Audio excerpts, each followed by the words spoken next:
Hey, welcome back to the channel. In this one, I'm going to show you how to patch holes in your drywall. This is my third fixer-upper home. I've been DIYing for almost 25 years now, and this is the method I perfected over the years, so check it out. It's going to be quick and straight to the point. Bunch of old screw holes from old blinds and curtains on these windows.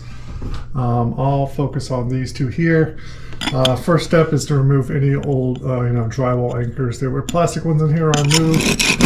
Slightly scrape the area clean, and now we want to fill. You can fill with some paper towel or caulk. I'm going to use caulk. So I'm using DAP Alex Fast Dry. This stuff's like dry in like 10-15 minutes and ready to paint. And I'm just going deep into the hole and squeezing a little caulk in. I like to do this to help fill the hole and make joint compounding over it easier. So I've just filled the holes with caulk, pretty straightforward there. And then any excess that came out, I'm just gonna smooth over. All right, now we're ready to joint compound. All right, so I let that caulk dry for like 20-30 minutes while I moved on and worked on other things. That's what I like about patching. It's like 30 seconds of work and then you just move on to other stuff and come back. But for small patchwork, I'm just using DryDex joint compound in a tub pre-mixed. It's the stuff that goes on pink and dries white.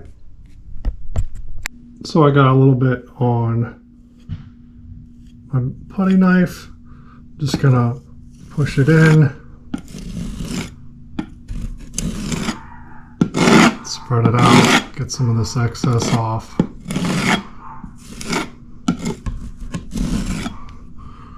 So I'm pulling out of that one.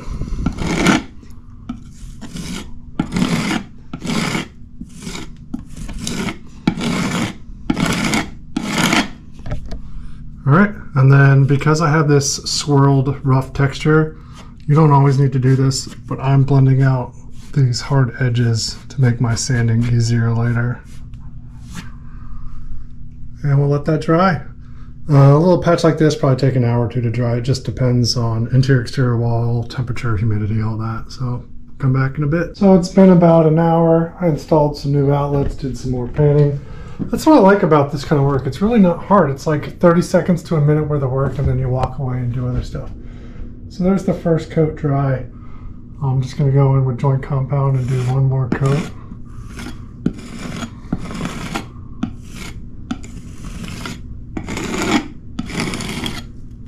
To flush it out.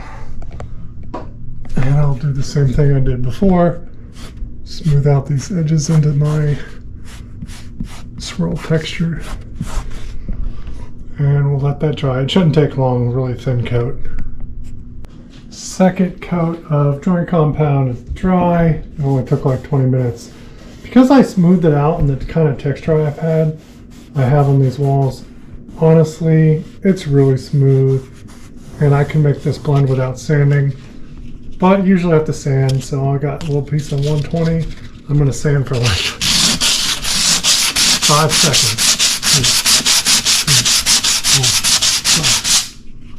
All right, and really that's it. Any rough spots are down. Now we are ready to texture. Because I have no texture over my holes, right? I need to recreate this swirl pattern, which I'm just going to do with a paintbrush. It's really easy to recreate textures. Knockdown is super easy.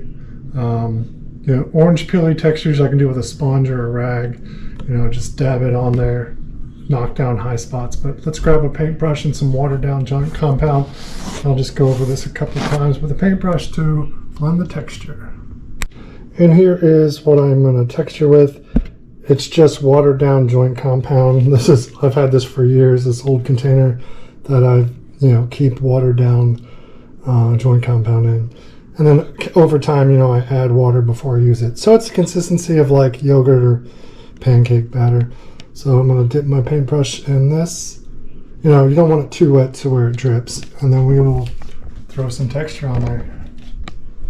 So just dip the end of this old coarse paintbrush. This paintbrush is like 10-15 years old. Had it forever. I use it for texturing and dusting and stuff.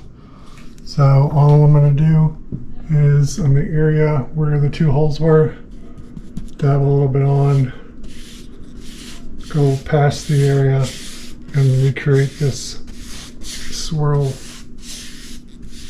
texture.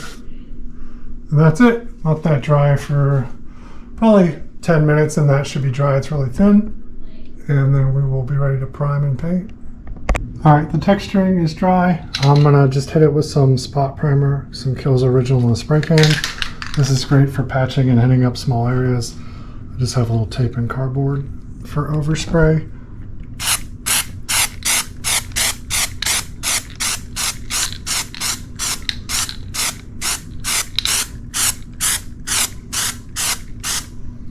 And I just covered up all the joint compound.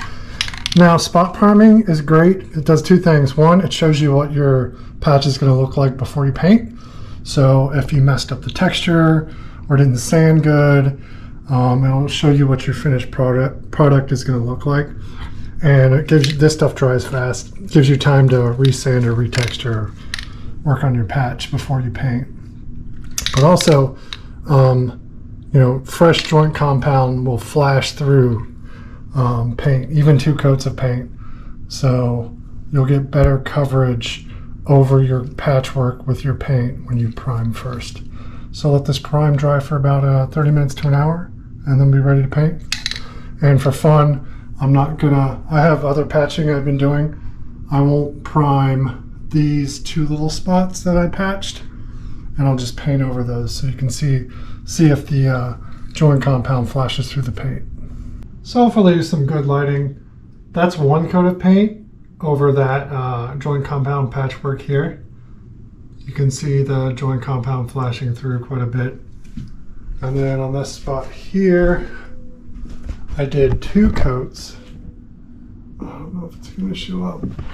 I can see a little bit of flashing and a couple streaks.